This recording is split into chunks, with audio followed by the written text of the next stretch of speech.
Welcome to the SDA Housing Podcast, brought to you by NDIS Property Australia. Before starting this episode, we need to provide a general disclaimer. Information contained in this podcast is general in nature only. It does not take into account the objectives, financial situation, or needs of any particular person. You need to consider your financial situation and needs before making any decisions based on the information in this podcast. And you should consider seeking independent and professional advice for your personal circumstances. All right, let's begin.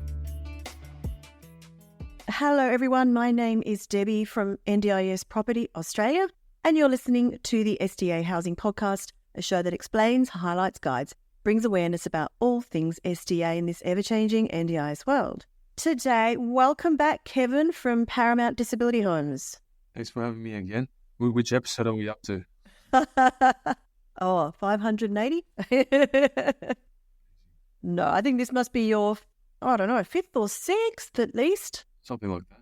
Yeah, absolutely. Well, we love having you, Kevin, because you've got so much to input into the SDA world with everything that's going on. Now, today we are going to be covering a very important topic, a very timely topic, which is the closure of the group homes across Victoria. Now, this was actually highlighted in an article that came out in The Age about a week ago, I believe, first week of September, really highlighting that there are about 5,000 NDIS participants, and I believe a lot of them have got SDA funding, that are currently living in the homes that have been rented by the state government, and those properties, the leases are ending 31st of December 2025. So we're talking about 3.5 months now.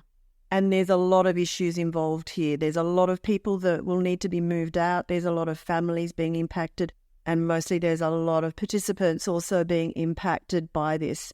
Struggles with the care providers in moving them on, in maintaining the care that they need. And I think, Kevin, you're in a unique position here because you are working very closely with a lot of the providers that are looking after these participants and doing everything you can. Paramount are doing everything you guys can to help as many people as possible. So can you maybe give us a bit of a background on, from your perspective, on what's been happening and, where this is going to end up? I think I might give some context on how everything's evolved to today, because it's been a long time since, these group homes have been operating for a long time, even pre-NDIS times, so pre-2013. Obviously, these group homes are owned by, in Victoria, the state government, so the Department of Housing. They own about 600 to 700 group homes that are SDA registered. So just like any other SDA, they have been approved SDA dwellings, but many of them don't have any of the accessibility features that we may see. They didn't get assessed like any of the new SDA builds, so they were essentially grandfathered into the system. So they were approved as SDA, I think, back in as early as 2016. And I guess a lot of them are like basic level. Yeah, basic level. Which means they don't meet IL, FA, Robust or HPS. Exactly. So a lot of them are basic levels. So the state government owned these homes before sort of pre-NDIS times. Prior to NDIS, the state government also had contracted their own support workers that were a part of these homes. There was a huge population of disabled people living in these homes. About, as you know, the 5,000 that you're speaking about, a lot of them have been in there for 20, 30 years. And obviously the NDIS came about, so it came to a place where the Victorian government no longer were in a position to manage the support workers inside the house as well. So they had to integrate these group homes into the NDIS system. And they did that by, contracting the support workers to these large group home operators that you've seen on the media. And the houses themselves became registered as SDAs, which meant that the participants living in those houses, whether or not they qualified for SDA, they were given the funding. So people living inside these houses, they're generally they're slightly older, so they're in their 50s and 60s, most of them. And they've been with the same sort of support workers for a long time. So when I say these support workers are contracted to these big group home operators, is, they could have been working in the house for 20, 30 years, but essentially the group home operators employed them as staff. And it's really important to note when they got employed as staff, obviously they were on the wards, which means that they got paid a lot of employment benefits, and they're typically a lot more expensive than a normal support worker, which might cost $35 an hour, $40 an hour. These workers get paid a lot of benefits. And obviously the state government knew that it wasn't, it wasn't going to be an easy transition. So hence why there was a subsidy involved. Tell me about the subsidy. Yeah, so the subsidy was about, I believe it was a couple $2 billion. I don't remember the exact figure, but the state government gave a subsidy to help these group home operators in transitioning these support workers. Obviously, there's a lot of costs that had to be put up front, and that subsidy is actually what is ending at the end of this year.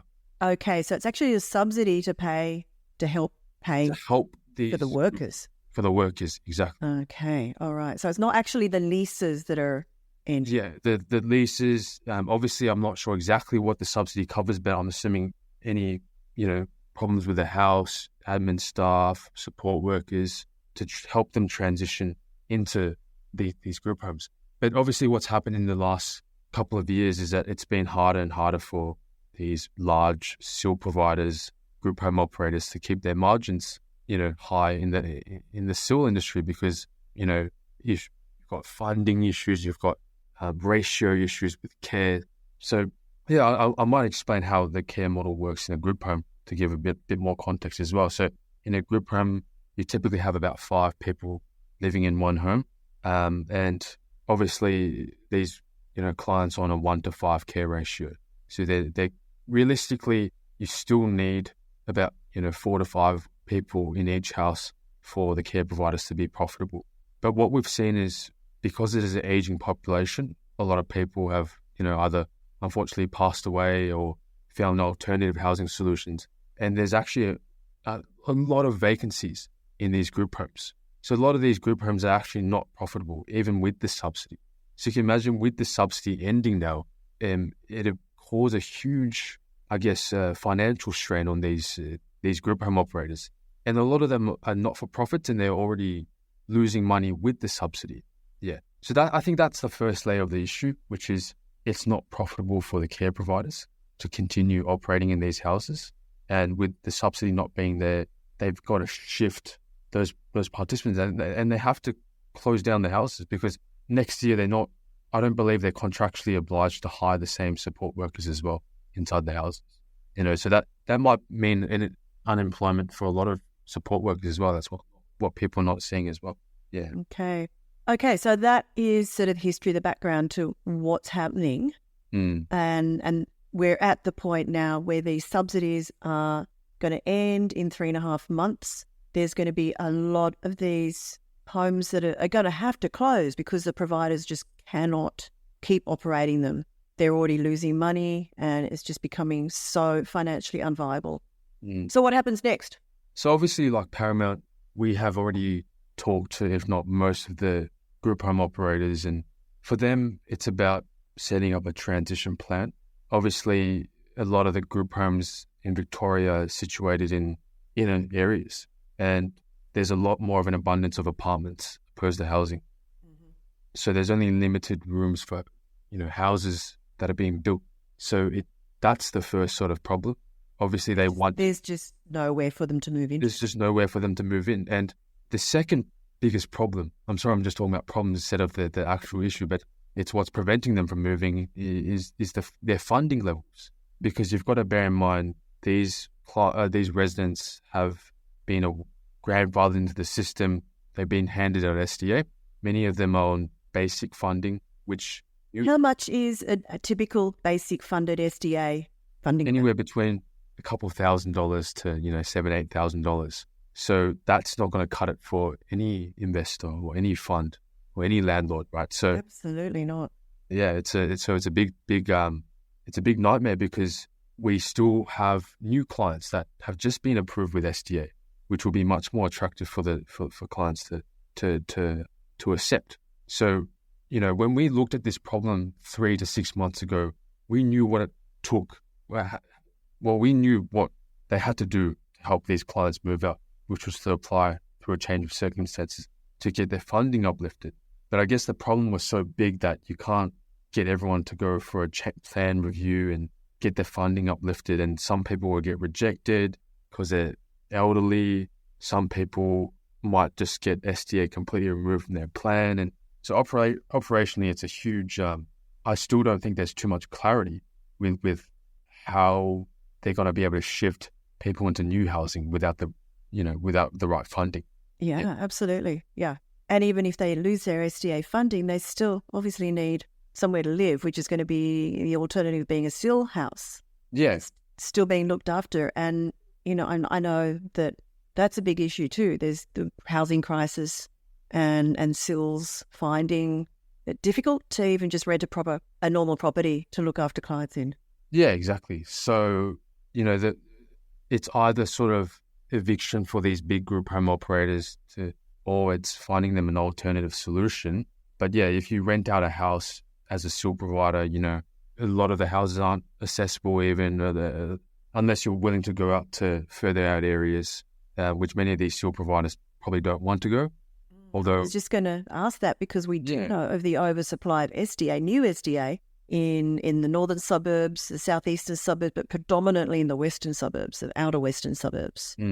Yeah, I mean, I'm not sure, but it could go that direction. And if it does go that direction, it poses a risk because they will lose many clients because many clients won't want to go out that way. That's right. And what about the support workers? Are they going to want to go all that way to work? Yeah, so it's a whole new sort of a revamp. And what I think what will happen is a lot of the clients will they'll lose a lot of clients because a lot of clients can go find a new SIL provider. They can try and seek for alternative accommodation because a lot of them sort of more medium-sized SIL providers have available accommodation in good locations. They've rented out SIL properties, but the problem is as well, no one's helping these clients get the right SDA funding. So there's no initiative. Now, in an ideal world, it would be really, really good if the NDIS was to say, look, everyone that has, your basic and group home funding, today we'll just uplift you to, a new SDA plan and a new SDA funding.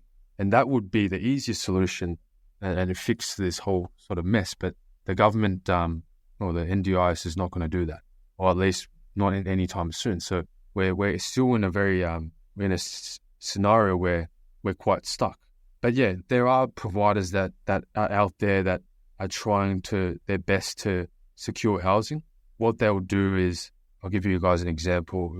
They'll, for example, have 3 clients that have lived together for the past 10, 15 years. They still want to live together and they will move into a new house together. And once they move in, obviously they'll be on a lower funding, but they'll apply for a change of circumstance whilst they live in the house. But you've got to note that not every investor is willing to take on that risk because they might get knocked back. So yeah, unless these care providers are willing to move out further, I just don't know what will happen. Mm-hmm.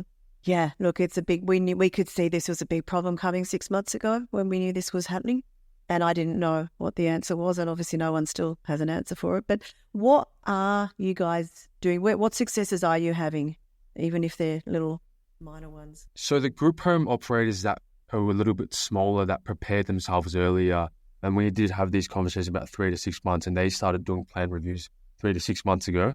We're going to see success with those stories. But for the larger group home operators, for most of the clients, I mean, they probably don't even know what is going to happen in the next couple of months unless they have some sort of exit plan. But yeah, there are definitely some success stories that arise for the providers that prepared these clients a little bit earlier. Yeah, but in the world of SDA, yeah, it's going to be interesting how the next sort of 6 to 12 months will play out because, yeah, at the end of the day, their care providers, they can, as bad as it sounds, they can stop or cease operations. Yeah, and look, we've seen a lot have closed down. A lot of SIL providers have been closing down this year. Yeah. Because they just can't make it work anymore. They can't make it work, exactly. And the good ones, they will elect another care provider to do a transition and take over their clients. But ultimately, it's not looking good for most of these larger care providers. Yeah. Yeah, and NDI, the funding ratios, the approvals, the timeframes is not making it easier for any of these big providers to survive. So we're seeing more sort of, the medium-sized providers that are capturing or attracting the new clients that come into the NDI space, and they're the ones that are a little bit more agile, that will probably be their doors knocked on. Of it, yeah. Yeah, get their doors knocked on, and yeah. Yeah, look, and we're, obviously we're involved with the SIL summits that have been going on around Australia. The National SIL Summit on the Gold Coast is coming up next week, and there's always a lot of conversations and presentations in those summits around making SIL businesses work with the lower funding ratios, with all of the housing problems that there are. A lot of the conversations and the recommendations come up with just finding smarter ways to be able to keep your head above water, and not just keep your head above water, but thrive as a SIL business. So I think there is a lot of innovation happening there for them to find ways to get around all these issues. But if we're talking about up to nearly 5,000 people in these homes in Victoria, that's still a lot of people that are probably going to end up without a home, that the system is going to fail them. Where are they going to be left? Is that the families are going to have to, step back in and help? As you said, a lot of them are older, so maybe they don't have families anymore. Mm. It is a little bit scary, I think, for the participants. It's also scary for the care teams that are looking after them and don't know how they're going to manage this. Mm. What are you seeing in terms of the number of SDA properties coming on board in the inner and mid-ring? Obviously, we know there's apartments, but houses in these areas that are in high demand. Are you seeing more being developed, more coming? Yeah, we're definitely seeing a little bit more that's being developed. Obviously, not at the pace of what we're seeing in the outer areas or apartments per se, but there's a lot of people, typically the builders, there's a lot of builders that own properties as well. They might have a piece of land and they've discovered SDA. And for most of these, areas, we get clients, more than one, transitioning in as soon as handover. So, yeah, very, very high demand for anywhere middle ring, really, or inner ring. We have also seen a huge slowdown in, we've seen a huge slowdown in areas in the outer. So there's been just a lot less properties that have come up in construction. I suppose that sort of the earlier the financing strains have, we've seen less investors knock on our doors, mum and dad investors, in sort of greenfield areas. So a good thing for anyone that's listening that might have a property in the outer area is that, we're seeing less supply of these homes, and demand's always been constant because supply doesn't affect the participant inquiry. So there's still steady levels of participant inquiry in, your western suburbs, your southeastern suburbs. And we slowly are seeing the people that have held on see a positive result. That's really good to hear. Yeah, it's good to hear. So I think probably give it another sort of 6 to 12 months or even 2 years, there might be a shortage of housing in these further out areas, such as Geelong and sort of your Casey's and whatnot. But yeah, I definitely have seen a lot less new development come up. Yeah. And I think, once it became evident of what was going into the pipeline, people did realise, okay, it's time to review what's going on here, the whole industry. So, but yeah, we still do have a lot of properties out there that have space for these participants. But as you said, they don't want to move out there.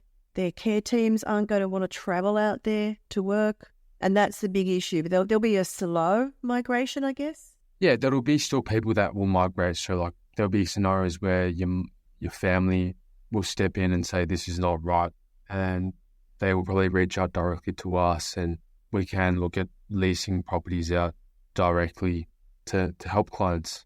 And they might not have a huge amount to contribute, but they have the SDA in their plan. And what it means for the investor is that if they go through a plan review, the investor might go from, $20,000 or $5,000 of funding to something much higher.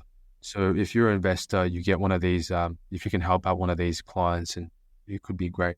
Yeah, with the long-term potential of those clients those tenants having full funding. Exactly.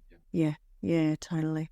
Okay, Kevin, well, I don't want to talk too much more about this, but it's an issue we've known about, and it's fantastic that Paramount's being really proactive in trying to help the providers and, of course, the participants in finding alternative tenancy options. But for, as you said, Kevin, for any investors out there who have got a property in Melbourne, this is potentially something that could help you tenant it if it's vacant. And as we've been saying, for anyone who has a potential site for an infill somewhere in Melbourne, re-listen to this episode, because there is going to be a huge demand, ongoing demand for, I think, quite some time to come, if we've got thousands of potential SDA funded participants needing a home, and those homes are still not there.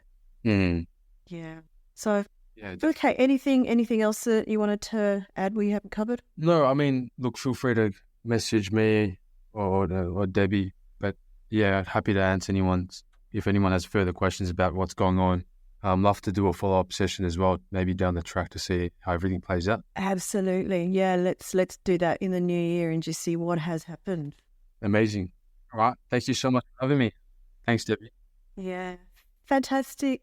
Thanks, Kevin. Always great to have you on board. And that is it for today. And we'll talk again on the next episode. We hope you enjoyed this episode. Please make sure you are subscribed and following us so you can keep in the loop with all of our upcoming episodes. We would really appreciate it if you could leave us a 5-star rating, a written review, and to share this podcast with those that could benefit. Until next time, catch you on the next episode.